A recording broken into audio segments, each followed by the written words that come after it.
அம்மன் astro channel நேயர்கள் அனைவருக்கும் வணக்கம். இந்த வீடியோவில் ஆங்கில மாதத்தின் 7வது மாதமான ஜூலை மாதத்திற்குண்டான பலன்களை பற்றி தான் பார்க்க போகிறோம். 1ஆம் தேதி முதல் 31ஆம் தேதி வரைக்கும் இருக்குது. இந்த ஜூலை மாதத்தில் 4 முக்கிய கிரகங்களோட பயிற்சி அப்படிங்கிறது இருக்குது. அதனால் எந்தெந்த ராசிக்காரர்களுக்கு செல்வம், புகழ், மரியாதை இது எல்லாமே கிடைக்க போகுது அப்படின்னு விரிவாக பார்க்கும். ஜூலை மாதத்தில் சுக்கிரன், சூரியன், செவ்வாய், புதன் அப்படின்னு 4 கிரகங்களோட பயிற்சியும் பல விதத்திலையும் 12 ராசிக்காரர்கள் மீதும் தாக்கத்தை ஏற்படுத்தலாம். இந்த ராசிக்காரர்கள் இந்த மாதத்துல சற்று கவனத்தோடு இருக்கணும் அப்படின்னு பார்ப்போம். சூரியன் மிதுன ராசியில ஜூலை மாதம் 17ஆம் தேதி வரைக்கும் இருக்கிறாரு. அதன் பிறகு கடகத்துக்கு போறாரு. செவ்வாய் மேஷ ராசியில ஜூலை மாதம் 11ஆம் தேதி வரைக்கும் இருக்கிறாரு. அதன் பிறகு ரிஷப ராசிக்கு போறாரு. புதன் கடக ராசியில இருக்கிறாரு. சுக்கிரன் மிதுன ராசியில 7ஆம் தேதி வரைக்கும் இருக்கிறாரு. அதன் பிறகு கடக ராசிக்கு போறாரு. குரு ரிஷபத்திலையும், சனி கும்பத்துல அதுவும் வக்ரம் பெற்று இருக்கிறாரு. ராகு மீன ராசியில இருக்கிறாரு. கேது கன்னி ராசியில இருக்கிறாரு. இப்படிப்பட்ட கிரக நிலைகளோட அமைப்புல தான் இந்த ஜூலை மாதம் அப்படிங்கிறதே தொடங்குது. அதனால இந்த ஜூலை மாதத்தில் நடக்கக்கூடிய கிரக பயிற்சியாலையும் யோகங்களாலையும் எந்தெந்த ராசிக்காரர்களுக்கெல்லாம் அற்புதமான பலன்கள் கிடைக்க போகுது அப்படின்னு விரிவாவே பார்ப்போம்.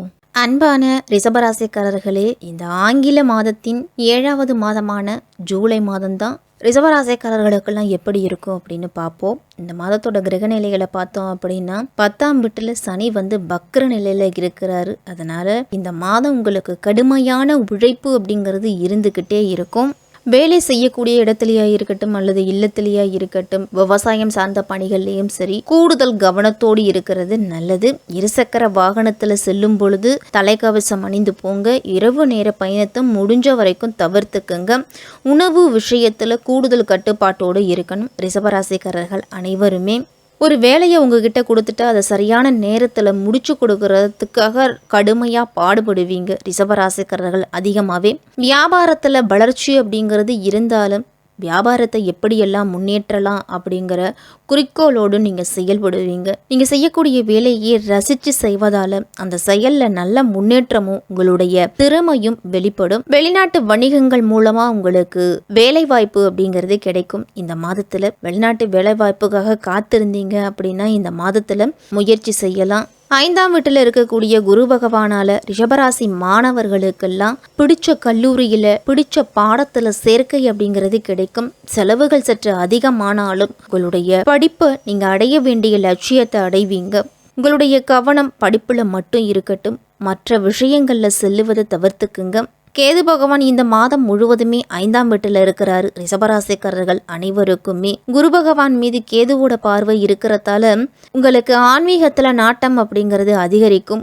குடும்பத்தோடோ அல்லது தனியாவோ கோயிலுக்கு சென்று வருவீங்க. செவ்வாய் 7ஆம் வீட்டில் இருக்கிறதால அவ்வப்போது வாக்குவாதங்கள் அப்படிங்கிறது இருக்கும். அதுவும் காரசாரமான வாக்குவாதங்கள்லாம் தொழில் செய்யக்கூடிய இடத்துல வரலாம் அல்லது இல்லத்துல வரலாம். சற்று நிதானத்தை மட்டும் எந்த சூழ்நிலையிலும் இழக்க வேண்டாம். குழந்தை பாக்கியம் இல்லாத தம்பதியர்களுக்கெல்லாம் இந்த ஜூலை மாதத்தில் குழந்தை பாக்கியம் அப்படிங்கிறது கிடைக்கும். திருமணத்துக்காக காத்திருந்தவங்களுக்கெல்லாம் அந்த முயற்சியை மேற்கொள்ளலாம். நல்ல வரன் அப்படிங்கிறது இந்த மாதத்தில் நீங்கள் தேடணும். ராகு பகவான் 11ஆம் வீட்டில் இருக்கிறாரு. அதனால் உங்களுடைய வருமானத்தை அதிகரிக்க இந்த மாதத்தில் நீங்கள் முயற்சி செஞ்சீங்க அப்படின்னா அந்த முயற்சியில் வெற்றி அப்படிங்கிறது உண்டு. வெளிநாட்டு ஆர்டர்கள்லாம் இந்த மாதத்தில் தொழிலில் கிடைக்கும். இந்த மாதத்தின் முதல் பகுதியில் செவ்வாய் பலவீனமாக இருக்கிறாங்க. அதனால சில சிறிய காயங்களால் பாதிக்கப்படலாம். அறுவை சிகிச்சை செய்யக்கூடிய சூழ்நிலை கூட வரும். சனி 12ஆம் வீட்டில் வக்ர நிலையில் இருக்கிறதால ஆரோக்கியத்திலையும் ஏற்றத்தாழ்வுகள் அப்படிங்கிறது தான் இருக்கும். மன அழுத்தத்தை போக்குறதுக்கு யோகா, தியானம் இதையெல்லாம் செய்துட்டு வந்தீங்க அப்படின்னா ரிஷபராசிக்காரர்களுக்கு மன அழுத்தம் அப்படிங்கிறது சற்று குறைய தொடங்கும். ரிஷபராசிக்காரர்களுக்கெல்லாம் இந்த மாதம் பண வரவு அப்படிங்கிறது எந்த அளவு இருக்கோ அந்த அளவு செலவுகளும் இருக்கும். குடும்பம் சார்ந்த விஷயங்கள்ல கூடுதல் கவனத்தோடு இருக்கணும். புதிய வருமானங்கள் எந்த வகையில வரும் அப்படிங்கிறதுல கவனத்தை செலுத்துவீங்க. இந்த மாதத்தின் பிற்பகுதியிலெல்லாம் புதிய முயற்சிகள்ல அதிக கவனம் அப்படிங்கிறது உண்டு. தனிப்பட்ட வாழ்க்கையில எதிர்பாராத தோல்விகள், ஏமாற்றங்கள்லாம் இந்த மாதத்துல ஏற்படலாம். எதிர்பாராத தோல்விகள், எதிர்பாராத இழப்புகள் வர்றதால மன அழுத்தம் அப்படிங்கிறது வரும். தூக்கமின்மை, அமைதியின்மைலாம் ஏற்படலாம். நீண்ட கால முதலீடுகளால் இந்த ஜூலை மாதம் வருமானம் அப்படிங்கிறது ஓரளவு வரும். இந்த மாதம் குழந்தைகளுக்கும் உங்களுக்கும் இடையில இருக்கும் உறவு அப்படிங்கிறது சிறப்பாகவே இருக்கும். இந்த மாதத்தின் பிற்பகுதியில் உங்களுடைய சமூக வட்டம் அப்படிங்கிறது விரிவடையும். குடும்ப உறவுகளை பொறுத்த வரைக்கும் இந்த மாதத்துலலாம் இளம் வயது ரிஷபராசிக்காரர்களுக்கெல்லாம் காதல் அப்படிங்கிறது வரலாம். இந்த மாதத்தின் பிற்பகுதியில் குடும்பத்து கணவன் மனைவிக்கிடையே இருந்துட்டு வந்த சண்டை சச்சரவுகள் எல்லாமே விலகி ஒருவர் புரிஞ்சுக்கிட்டு நடந்து கொள்ளுவீங்க. அந்யோன்யம் அப்படிங்கிறது அதிகரிக்கும். நீண்ட தூர பயணங்கள்லாம் இருவரும் சென்று வருவீங்க. உங்களுடைய எதிர்கால இலக்குகள் மற்றும் திட்டங்கள் பற்றிய விவாதங்கள் அப்படிங்கிறது அதிகமாகவே இருக்கும் கணவன் மனைவிக்கு இடையில. பொருளாதாரமாக பார்த்தோம், ரிஷபராசிக்காரர்களுக்கெல்லாம் இந்த ஜூலை மாதத்துல பொருளாதாரம் ஏற்றத்தாழ்வோடு தான் இருக்கும். இந்த மாதத்தின் முதல் பாதியில அதிக செலவுகள் அப்படிங்கிறது இருக்கும். வாழ்க்கை துணைக்கோ அல்லது கூட்டாளிகளுக்கோ உடன் பிறந்தவர்களுக்காக செலவு செய்ய வேண்டிய கட்டாயம் அப்படிங்கிறது இருக்கும். ரிஷபராசிக்காரர்களுக்கெல்லாம் ரியல் எஸ்டேட் முடிவுகளில் புத்திசாலித்தனமாக நீங்கள் முடிவெடுத்தீங்க அப்படின்னா லாபம் அதிகமாக இருக்கும். சில சமயங்களில் பெற்றோர்களோட உடல் ஆரோக்கியத்துக்காகவும் நீங்கள் செலவு செய்ய வேண்டிய சூழ்நிலை அப்படிங்கிறது வரும். வாழ்க்கை துணையின் மூலமாலாம் திடீர் செலவுகள்லாம் வரலாம். ரிஷபராசிக்காரர்களுக்கெல்லாம் உத்தியோகத்தில் வேலை அழுத்தம் அப்படிங்கிறது அதிகரிக்கலாம். பணியிடத்துலலாம் சில பிரச்சனைகள் அப்படிங்கிறது வரும். சக வாடிக்கையாளர்களை பொறுத்தவரையும் உங்களுக்கு கலவையான பலன்கள் தான் இந்த மாதத்துல கிடைக்கும். தொழில் வாய்ப்புகளெல்லாம் மேம்படுத்துறதுக்கு புதிய முயற்சிகளை தொடங்கணும். நீங்க மாதத்தின் பிற்பகுதியில் உங்களுக்கு கூடுதல் பொறுப்புகள் அப்படிங்கிறதே கிடைக்கும். உங்களுடைய கடின உழைப்பு மேலதிகாரிகளால் அங்கீகரிக்கப்படாமல் போகிறதால வேலையில் பிரச்சனை அப்படிங்கிறது வரலாம். அதனால் எக்காரணத்தை கொண்டும்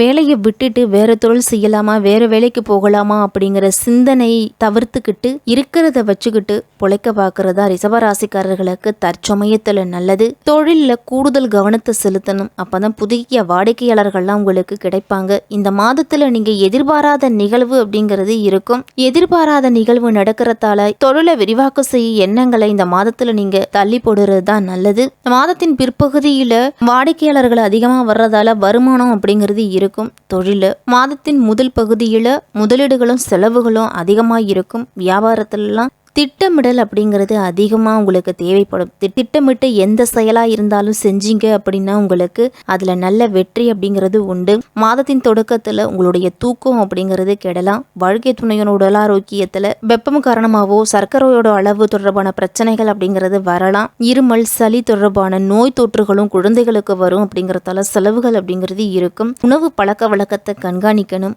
ஆரோக்கியத்திற்கு சேதப்படுத்தும் எந்த விதமான கடையில் வாங்கக்கூடிய உணவுகளை முடிஞ்ச வரைக்கும் தவிர்த்துக்குங்க. ரிஷபராசி மாணவர்கள்லாம் கல்வியில் அதிக கவனத்தை செலுத்தணும். நினைவாற்றல் திறன் அப்படிங்கிறது அதிகமாக இருக்கும்.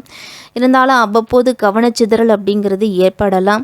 ரிஷபராசிக்காரர்கள் இந்த விஷயத்தில் மட்டும் கூடுதல் கவனத்தோடு இருக்கணும். அப்படின்னா குடும்பத்தில் சின்ன சின்ன பிரச்சனைகள் அப்படிங்கிறது வரும். வரவு அதிகரிப்பது போல இருந்தாலும் செலவும் உங்களுக்கு கூடவே அதிகரிக்கும். கடந்த மாதங்களை விட இந்த மாதம் பொருளாதார ரீதியாக மாற்றங்கள் அப்படிங்கிறது இருக்கும். உங்களுடைய முயற்சிகள் கைகூடி வரலாம். வேலை மாற்றம் அப்படிங்கிறத நீங்கள் விரும்புனீங்க அப்படின்னா கிடைக்கும். குடும்பத்தில் காதல் வாழ்க்கை இனிமையாக இருக்கும். கணவன் மனைவிக்குள்ள உறவு அப்படிங்கிறது வலுவாக இருக்கும். பிரசித்தி பெற்ற கோயில்களுக்கெல்லாம் சென்று வரும் வாய்ப்பு அப்படிங்கிறது ரிஷபராசிக்காரர்களுக்கு இந்த மாதத்தில் கிடைக்கும். காதல் திருமணம் பெற்றோர்களோட சம்மதத்தால் திருமண உறவாக மாறுறதுக்கு வாய்ப்பு அப்படிங்கிறது உண்டு. பணம் தொடர்பான விஷயங்கள் உங்களுக்கு சாதகமாக இருக்கிறதால தொழில் செய்கிறவங்களுக்கெல்லாம் பல புதிய வாய்ப்புகள் அப்படிங்கிறதே கிடைக்கும். ஈகோவை மட்டும் சற்று குறைச்சிக்கணும். நீங்கள் அரசு வேலையில் இருக்கிறவங்கெல்லாம் உயரதிகாரிகளோட ஆதரவு கிடைக்கும். தனியார் வேலையில் இருக்கிறவங்கெல்லாம் தங்களுடைய வேலையிலுடன் மற்ற கூடுதலாக பணம் சம்பாதிப்பது எப்படி அப்படிங்கிறதையும் நீங்கள் அதிகமாக கவனிப்பீங்க. புதிய வாய்ப்புகள் அப்படிங்கிறது இந்த மாதத்தில் கிடைக்கும். செவ்வாய் உங்கள் ராசியில் இருக்கிறதால ஒரு விதமான பதட்டமான சூழ்நிலை தான் இந்த மாதத்தில் இருக்கும். சொத்து சம்பந்தமாக பிரச்சனைகள்லாம் வரலாம். அத்தகைய சூழ்நிலையில் பொறுமையோடு செயல்படணும். தொழிலில் லாபம் கிடைக்கிறது அப்படிங்கிறதால அதை பெருமையாக சொல்லிக்க வேண்டாம். வயிறு சார்ந்த பிரச்சனைகள் அப்படிங்கிறது வரலாம். உடல் ஆரோக்கியத்தில் அதிக கவனத்தை செலுத்தணும். ரிஷபராசிக்காரர்கள் அனைவருமே இந்த ஜூலை மாதம் ரிஷபராசிக்காரர்கள் அனைவருமே உங்களை தேடி வந்து உதவி அப்படின்னு கேட்குறவங்களுக்கு உங்களால் முடிஞ்ச உதவிகளை செய்யுங்க. அமாவாசை நாட்களில் வாயில்லா ஜீவன்களுக்கு உணவு கொடுத்துருவாங்க. பிரதோஷத்தன்று நந்தி பகவானுக்கும் சிவபெருமானுக்கும் நடக்கக்கூடிய அபிஷேகத்தில் கலந்துக்கிட்டு சிவபெருமானையும் நந்தி பகவானையும் அம்பாளையும் கண்கொள்ளட சேவிச்சு உங்களுடைய வேண்டுதல்களை வச்சுட்டு வந்தீங்க அப்படின்னா மிகப்பெரிய மாற்றம் அப்படிங்கிறது நடக்கும். இந்த ஜூலை மாதம் ரிஷபராசிக்காரர்கள் அனைவருக்கும்